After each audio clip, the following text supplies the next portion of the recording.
SLBC tunnel వద్ద నిర్విరామంగా కొనసాగుతున్న రెస్క్యూ ఆపరేషన్. బాధితులకు 100 మీటర్ల దూరంలో సహాయక సిబ్బంది. అవసరమైతే సొరంగం పైనుంచి లోపలికి వెళ్లే అంశాన్ని పరిశీలిస్తున్నామన్న మంత్రి ఉత్తమ్. రాబోయే 3 ఏళ్లలో ప్రతి జిల్లాలో క్యాన్సర్ డే కేర్ సెంటర్లు ఏర్పాటు చేస్తామన్న ప్రధాని. క్యాన్సర్కు కారణమయ్యే పొగాకు ఉత్పత్తులకు దూరంగా ఉండాలని మోదీ పిలుపు. ఏఐ టెక్నాలజీని వినియోగించుకుని దేశాన్ని మరింత ముందుకు తీసుకెళ్లాలన్న ప్రధాని. ఒబేసిటీని జయించేందుకు సరికొత్త ఛాలెంజ్ను ప్రారంభించిన మోదీ. నూనె వాడకాన్ని 10% తగ్గించుకోవాలని మన్ కీ బాత్ వేదికగా పిలుపు. ఎమ్మెల్సీ ఎన్నికల్లో గెలుపు కోసం ప్రచార జోరు పెంచిన కాంగ్రెస్, బీజేపీ. పట్టభద్రుల స్థానాల్లో గెలుపుపై హస్తం ధీమా.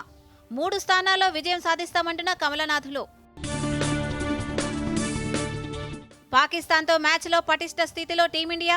హాఫ్ సెంచరీతో రాణించిన కోహ్లీ. చెమటోడుస్తున్న పాక్ బౌలర్లు.